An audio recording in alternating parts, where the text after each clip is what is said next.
વિદ્યાર્થી મિત્રો, આજે આપણે ધોરણ 8 માં સંસ્કૃતમાં પાઠ 6 વિનોદ પદ્યાની એટલે કે મનોરંજક શ્લોકો આપણે જેમ જોક્સ હોય છે તેમ અહીંયા શ્લોકમાં આપણને હાસ્ય ઉત્પન્ન કરાવે તેવા મનોરંજક શ્લોક અહીંયા આપેલા છે એ આપણે સમજવાના છે. પહેલો શ્લોક છે કે સદા વક્રી સદા ક્રૂર કન્યા રાશિ સ્થિત સદા પૂજામ પ્રેક્ષકે જા માતા દસમો ગ્રહ. એટલે કે અહીંયા કહેવામાં આવ્યું છે સદા વક્રી એટલે હંમેશા વાંકો જ હોય. ક્રૂર સદા ક્રૂર એટલે હંમેશા ક્રૂર જ હોય, એટલે કે હંમેશા એક ક્રૂરતા જ અનુભવતો હોય. કન્યા રાશિ સ્થિત સદા એટલે કે કન્યા રાશિમાં રહેલો, એ કન્યા રાશિમાં રહે છે. સદા પૂજાનો અપેક્ષાથી હંમેશા આદર સત્કારની જ ભાવના અપેક્ષા રાખે તેવું જા માતા દસમો ગ્રહ, જમાઈ એ દસમો ગ્રહ છે.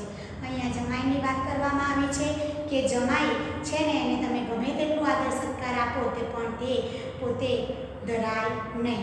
એને તમે ગમે તેટલું સાચવો તો એ દસમો ગ્રહ છે અને હંમેશા તે વાંકો ગમે તેમ તમે ગમે તેમાં તે ફેલા કાઢે, હંમેશા ક્રૂર જ હોય અને હંમેશા કન્યા રાશિમાં રહેલો આવો દસમો ગ્રહ એટલે અહીંયા જમાઈની વાત કરવામાં આવી છે. હવે ટકા ધર્મ ટકા કર્મ ટકા હિ પરમં તપઃ યસ્ય હસ્તે ટકા નાસ્તિ હાટકે ટકા ટકાયતે. એટલે કે પૈસા જ ધર્મ છે. ટકા એટલે પૈસા જ ધર્મ છે. ટકા કર્મ એટલે પૈસા જ કર્મ છે. ટકા હિ પરમં તપ એટલે કે પૈસા જ શ્રેષ્ઠ તપ છે.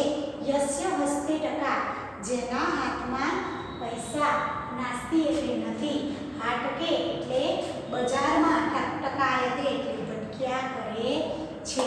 એટલે પૈસો એ સર્વસ્વ છે એવું આ શ્લોકમાં કહેવામાં આવ્યું છે. ઘટમ બિંદાત પટમ છિંદાત કુર્યાદાસ વરોહણમ યેન કેન પ્રકારેણ પ્રસિદ્ધ પુરુષો ભવે. હવે આ શ્લોકનું ભાષાંતર આપણે સમજીએ તો ઘટમ બિંદાત એટલે ઘોડો ફોડી નાખવો, ઘટમ છિંદાત એટલે વસ્ત્ર, પટમ એટલે વસ્ત્ર ફાડી નાખવા, બરોબર. ઘટમ બિંદાત એટલે ઘોડો ફોડી નાખવો, પટમ છિંદાત એટલે વસ્ત્ર ફાડી નાખવું, કુર્યાદાસ વરોહણમ એટલે ગધેડા ઉપર સવારી કરવી, યેન કેન પ્રકારેણ ગમે તે રીતે પુરુષે પ્રસિદ્ધ થવું જોઈએ. આવી રીતે પ્રસિદ્ધ થવાય ગધેડા ઉપર સવારી કરીને, વસ્ત્ર ફાડી નાખીને, ઘોડો તોડી નાખીને. બોલો, એટલે આ વિનોદ પદ્યાની છે. હવે આગળનું ઉષ્ટાણામ હિ વિવાહેષુ ગીતમ ગાયંતી ગર્દભા. ઉષ્ટાણામ એટલે ઊંટ, ખરેખર ઊંટોના વિવાહેષુ એટલે ઊંટોના વિવાહ પ્રસંગોમાં, ગર્દભા એટલે ગધેડાઓ ગીત ગાય છે. પરસ્પરમ પ્રશંસયતિ તેઓ એકબીજાની પ્રશંસા એટલે વખાણ કરે છે. અહોરૂપમ વાહ કેવું અદ્ભુત રૂપ, અહોધ્વનિ કેવું સુંદર ધ્વનિ, કારણ કે પેલા એક રૂપ છે અને પેલા એમનો અવાજ એક રૂપ છે કે બંને એકબીજાની પ્રશંસા કરે છે, એકબીજાના વખાણ કરે છે કે વાહ કેવો અવાજ મધુર છે, કેવું સુંદર રૂપ છે. પાંચમું આપણે જોઈએ તો પાંચમું છે કન્યા વરયતે રૂપમ. અહીંયા કહેવામાં આવ્યું છે કન્યા રૂપને વરે છે. રૂપમ માતા વિત્તમ, માતા એ ધનને જ્યારે પણ છોકરીઓના વર શોધવાના હોય ત્યારે આ જોવામાં આવે છે. તો જે પણ છોકરી હોય એ છોકરાનો દેખાવ જોવે, માતા એ રૂપિયા જોવે અને પિતા શું જુએ તો પિતા સુતમ, પિતા ભણતરને પસંદ કરે છે. બાંધવાહા અને સગાવાલા, કુલમ ઇચ્છંતી એટલે ઊંચું કુળ, સગાવાલા શું કરે ઊંચું કુળ જુએ અને મિષ્ટાનમિતરે જના અને બીજા લોકો એ મીઠાઈ ઈચ્છે છે કે ભાઈ જમવામાં શું મીઠાઈ છે, બરોબર. ખાસ યાદ રાખજો કન્યા વરયતે રૂપમ માતા વિત્તમ પિતા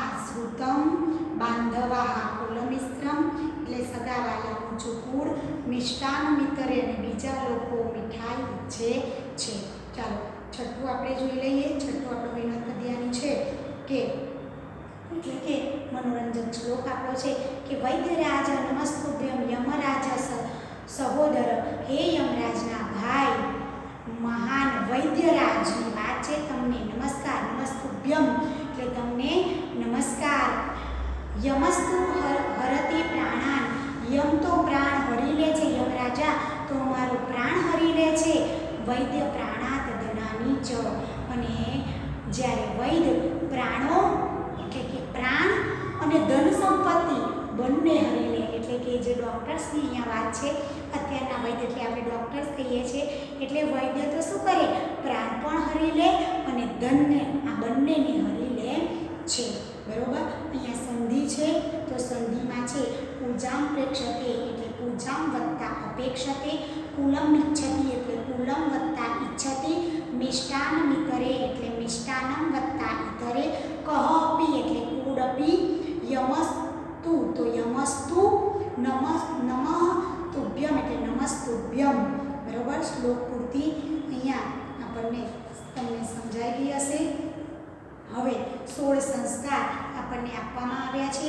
અહીં 16 સંસ્કારમાં પહેલો સંસ્કાર છે ગર્ભાધાનમ, બીજો છે પુંસવનમ, ત્રીજો છે સિંમતઃ, ચોથો છે જાતકમ, પાંચમો નામકરણમ, છઠ્ઠો કર્ણવેદ, સાતમો નિષ્કર્મણમ, આઠમો અન્નપ્રાસમ, નવમો ચૂડાકર્મ, 10મો વિદ્યારંભ.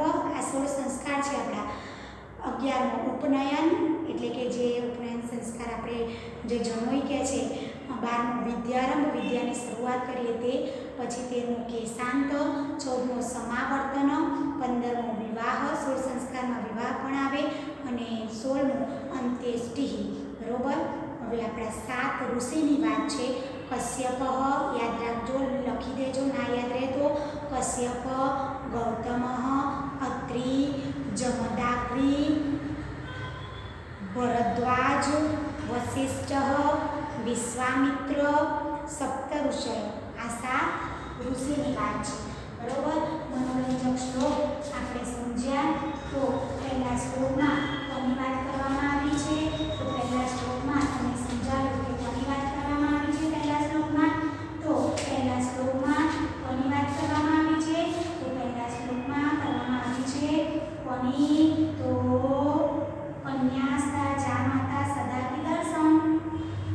પહેલા શ્લોકમાં કોની વાત કરવામાં આવી છે, તો પહેલા શ્લોકમાં આપણને જમાઈની વાત કરવામાં આવી છે. તો ચાલો આપણે આગળ શ્લોકના પ્રશ્નોત્તર સમજીએ. તો 7 ઋષિઓ, આપણે 16 સંસ્કારો જોયા, અને હવે આપણે સંસ્કૃતમાં એક વાક્યમાં પ્રશ્નોત્તર જોઈએ. તો કન્યા રાશિ સ્થિત જા માતા સદા કી દર્શન. તો કન્યા રાશિ સ્થિત જા માતા સદા વક્રી. બરોબર. કોણ સદા વક્રી હોય, જા માતા સદા વક્રી સદા પૂર્વચ અસ્તિ. કહ 10મો ગ્રહ સંતિ. કોણ 10મો ગ્રહ છે, તો જા માતા. બરોબર. જમાઈ જા માતા એટલે જા માતા સદા કિમ અપેક્ષતે. જમાઈ હંમેશા શું ઈચ્છે છે, તો જા માતા સદા અપેક્ષતે પૂજામ અપેક્ષતે. બરોબર. શું ઈચ્છે છે, પૂજા ઈચ્છે છે. કસ્ય હસ્તે ટકા નાસ્તિ, સહ હાટકે કિમ કરોતિ. યસ્ય હસ્તે સદા નાસ્તિ, જેના હાથમાં પૈસા નથી તે તકતકાયતે એટલે શું બજારમાં ભટક્યા કરે છે. બરોબર. ચાલો. પુરુષ કેન પ્રકારેણ પ્રસિદ્ધ ભવતિ. તો પુરુષ યેન કેન પ્રકારેણ પ્રસિદ્ધ ભવતિ. પુરુષે યેન કેન પ્રકારે પ્રસિદ્ધ થવું જોઈએ, એવું આપણા શ્લોકમાં સમજાવવામાં આવ્યું છે. ઉષ્ટાણા વિવાહે શું કે ગીતમ ગાય છે. ઊંટોના વિવાહમાં કોણ ગીત ગાય છે, ઉષ્ટે શું વિવાહેન કોણ ગર્દભ ગીતમ ગાયંતી. બરોબર. આગળનો પ્રશ્ન જોઈએ. કન્યા કિમ વરયતે. કન્યા કોને વરે છે, તો કન્યા રૂપમ વરયતે. કન્યા રૂપને વરે છે. બરોબર. હવે વૈદ્ય યસ્ય સદોહરમ અસ્તિ. વૈદ્ય યમરાજસ્ય સદોહરમ. બરોબર. સહોદર. ક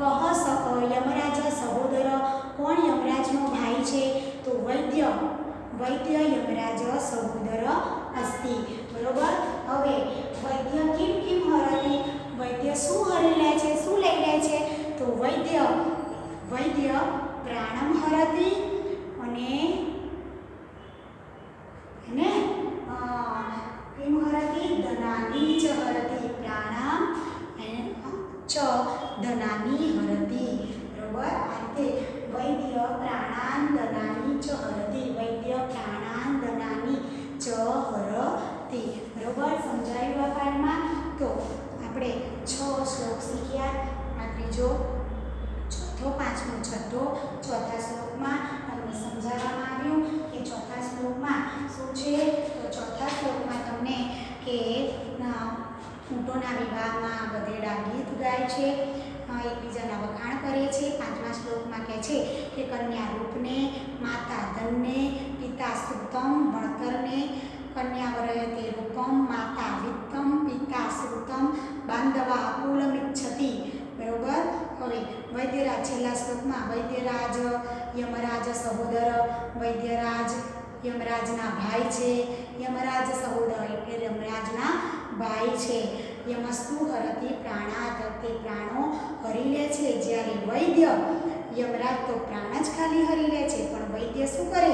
જ્યારે વૈદ્ય પ્રાણાન ધનાની ચ, પ્રાણ અને ધન બંનેને હરી લે છે। તો વિદ્યાર્થી મિત્રો અહીંયા તમને સમજ પડી ગઈ હશે, તો લખી લો આ।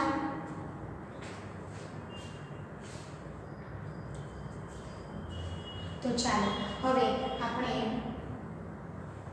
આગળનો પાઠ સંખ્યા સમજીએ।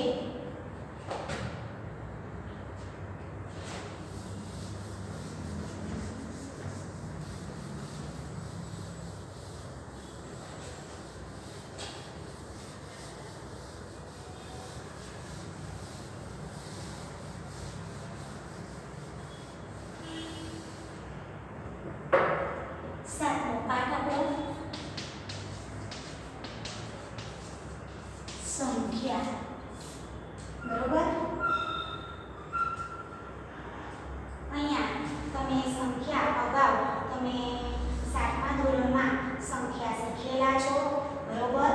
1 થી 6થા ધોરણમાં પણ તમે સંખ્યા શીખેલા છો। 7મા ધોરણમાં 50 સુધીની સંખ્યા તમને આવડે છે સંસ્કૃતમાં। બરોબર। હવે અહીંયા આપણે આગળ બીજી સંખ્યાઓ શીખવાની છે 100 સુધીની। તો પંચમ 1 થી 50 સુધીની સંખ્યા આપણે તમને સંખ્યા પછી આપણે લખીએ, પહેલા પાઠને સમજી લઈએ। સંખ્યા એટલે કે સંખ્યા। બરોબર। સુરેશ કહે છે અહો રમેશ, અરે રમેશ પુત્ર ગચ્છતિ, ક્યાં જાય છે? રમેશ કહે છે આપણમ ગચ્છામિ, આપણમ એટલે દુકાન, આપણમ એટલે શું થાય? દુકાન, આપણમ એટલે દુકાન। બરોબર।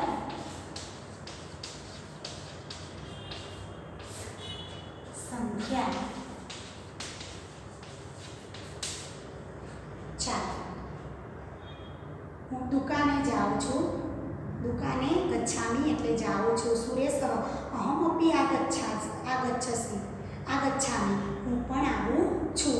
રમેશ કહે છે ભવાન કિમ ક્રેતુમ ઇચ્છતિ, તમે શું ખરીદવા ઈચ્છો છો? રમેશ કહે છે, રમેશ અને સુરેશની અહીંયા વાતચીત છે। રમેશ અને સુરેશ બંને જણા ફળફળાદીની દુકાને, તમને પાઠ્યપુસ્તકમાં આપેલું છે કે ફળફળાદીની દુકાને બંને ખરીદવા જાય છે।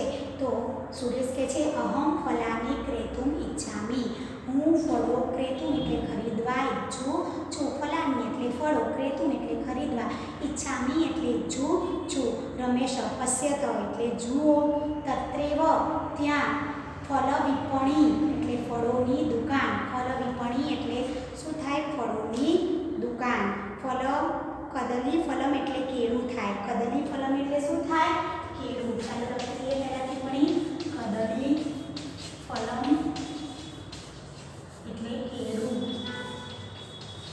બરાબર। નારંગ ફળમ, નારંગ ફળમ એટલે નારંગી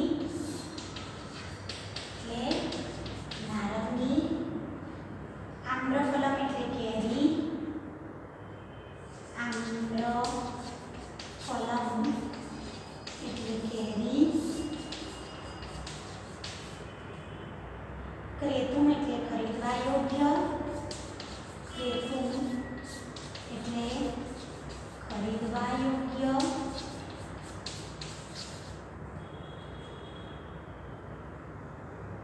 ખરીદવા માટે, ખરીદવા માટે, વિપણી એટલે દુકાન, વિપણી એટલે દુકાન, બરોબર. પકવાની એટલે પાકેલા, પકવાની એટલે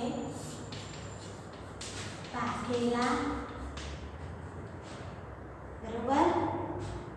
ભદ્ર એટલે મહાશય, ભદ્ર એટલે મહાશય, ક્રિયત એટલે કેટલું, ક્રિયત એટલે કેટલું, અને ભવતુ એટલે ભલે, ભવત હોય એટલે આવો અને ભવતુ એટલે ભલે. યાદ રાખજો વિદ્યાર્થી મિત્રો. હવે આપણે પાઠ સમજીએ તો રમેશ કહે છે પશ્યત જુઓ તત્રેવ ફલ વિપણી અસ્તિ, ત્યાં ફળની દુકાન છે, ચલતું ચાલો. હવે સુરેશ અને રમેશ બંને ફળની દુકાને જાય છે. પંચમ્યા વિપણ્યા પકવાની ફલાની સંતિ, પંચમ્યા એટલે પાંચમી દુકાનમાં, પકવાની એટલે પાકા, ફલાની એટલે ફળો છે. રમેશ કહે છે ભદ્રભાઈ આમ્રફલાના ક્રિયતમ મૂલ્યમ, કેરી આમ્રફલામ એટલે કેરીની શી કિંમત છે, ક્રિયતમ મૂલ્યમ એટલે શી કિંમત છે. ફળ વિક્રેતા કહે છે 50 રૂપિયા. 50 એટલે થાય વિદ્યાર્થી મિત્રો 50 રૂપિયાના 10 ફલાની એટલે 10 ફળો, 50 રૂપિયાના 10 ફળો. તો રમેશ કહે છે દ્વાદશ કદલી ફલાનામ, 12 કેળાની, કદલી ફલાનામ એટલે 12 કેળાની. તો ફળ વિક્રેતા કહે 16 રૂપિયા એટલે કે 16 રૂપિયા.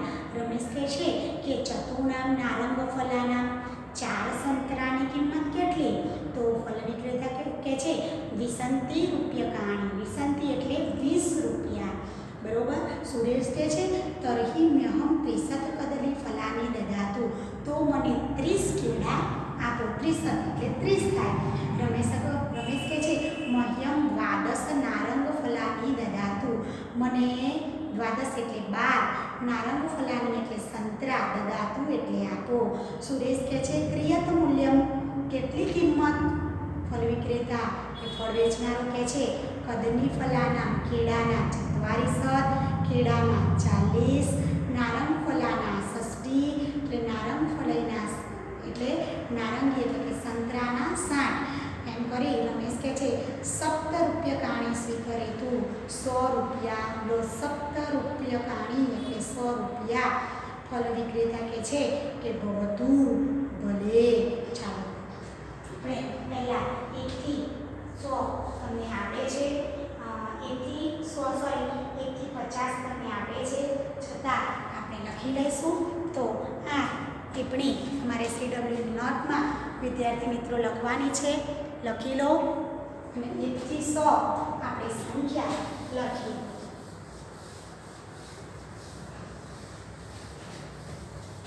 ચાલો 1 થી 10 તમને આવે છે. એકમ, દ્વે, ત્રીણી, ચત્વારી, પંચ, ષષ્ઠ, અષ્ટ, નવ, બરોબર. દસમ, એકાદશ, દ્વાદશ, બરોબર. ચલો પંચ, બરોબર. એકમ, દ્વે, ત્રીણી લખીએ. સંસ્કૃતમાં લખતા લખીશું એકમ, દ્વે, ત્રીણી, ચાર, ચત્વારી, પંચ, ષષ્ઠ, સપ્ત, અષ્ટ,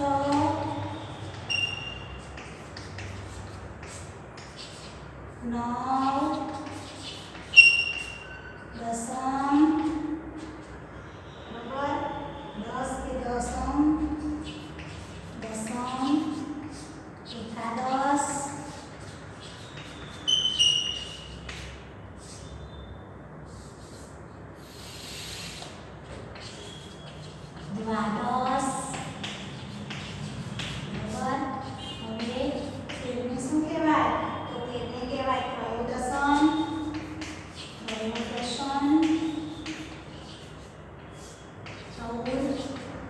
તો ચતુર્દશ આ રીતે પણ લખાય બરોબર. પંચદશ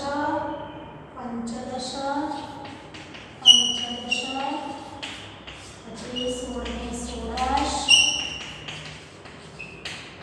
17 ને કહેવાય સપ્તદશ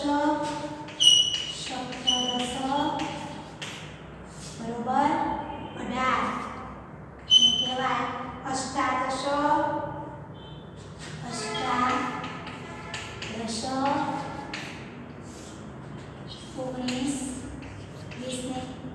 19 ને કહેવાય નવદશ 20 ને કહેવાય વિસંતિ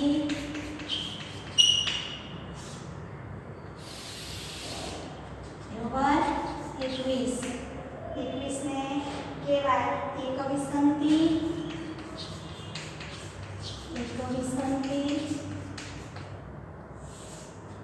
બરોબર. આ બધું તમે સાતમામાં શીખી ગયેલા છો.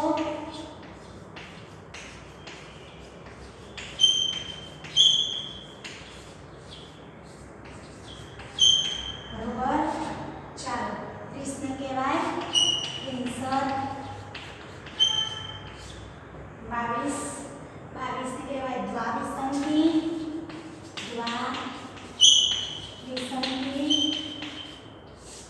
23 ને કહેવાય ત્રયોવિસંતિ બરોબર. ત્રયોવિસંતિ ચતુર્વિસંતિ 24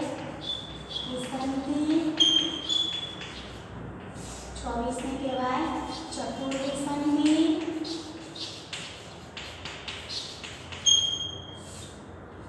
25 ને કહેવાય પંચવિસંતિ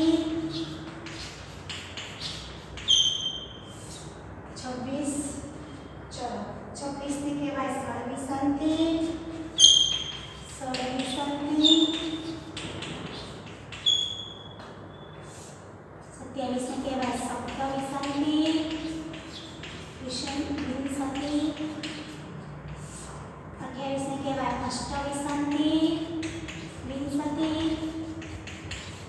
29 ને કહેવાય નવવિસંતિ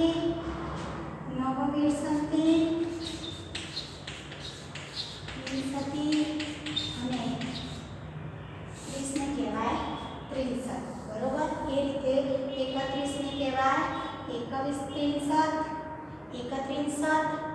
બરોબર. એ રીતે 32 ને કહેવાય દ્વાવિત્રિંસત 31 ને શું કહેવાય 31 દ્વાત્રિંસત આ રીતે 30 પછી 40 50 60 70 80 90 અને 100 આ રીતે 100 સુધી તમે આ સમજી લો એટલે તમને ખ્યાલ આવી જશે. તો ચાલો 40 ને શું કહેવાય એ ચત્વાત્રિંસત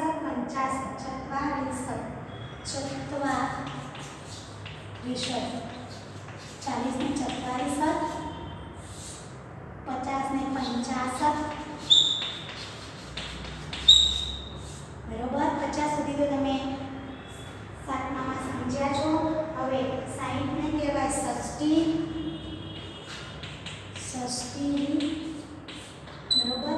એક ષષ્ઠી જેવી રીતે બરોબર. એક ષષ્ઠી દ્વિષષ્ઠી ત્રિષષ્ઠી ચતુષષ્ઠી પંચષષ્ઠી પછી 70 ને કહેવાય સપ્તતિ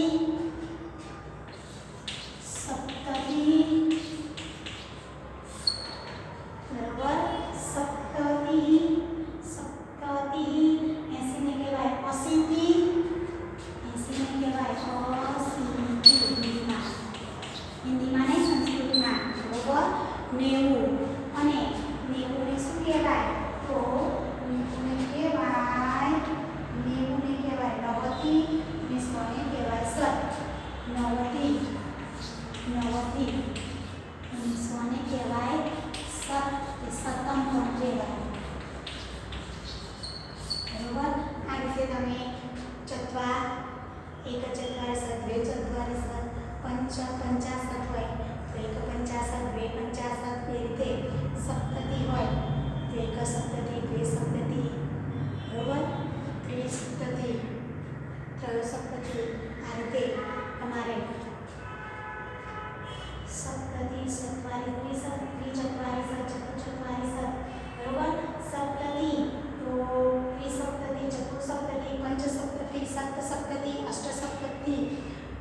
સપ્તતિ પછી અશીતિ, એક અશીતિ, દ્વ્યશીતિ, ત્રિઅશીતિ, ચતુરશીતિ, પંચાશીતિ, ષષ્ઠાશીતિ, સપ્તાશીતિ, અષ્ટાશીતિ, નવાશીતિ અને પછી નવતિ, પછી એકનવતિ, દ્વેનવતિ, બરાબર. એ રીતે તમારે આખા 100 સુધી CWની નોટમાં વિદ્યાર્થી મિત્રો લખવાના છે. દ્વિનવતિ, ચતુર્નવતિ, પંચનવતિ, સપ્તનવતિ, ષણનવતિ, સપ્તનવતિ, અષ્ટનવતિ, નવનવતિ અને છેલ્લે શત, બરાબર. આ રીતે તમારે 1 થી 100 તમને હવે અંક સમજાઈ ગયા, બરાબર. તો શતમ એટલે 100, શત એટલે પણ 100 થાય, અશીતિ એટલે 18, અશીતિ એટલે 80, 90 એટલે 90, 70 એટલે 70, 60 એટલે 60, 50 એટલે 50, 80 એટલે 44, બરાબર. આ રીતે તમારે 100 સુધી CWની નોટમાં વિદ્યાર્થી મિત્રો લખવાના. તો અત્યારે આ લખી લો.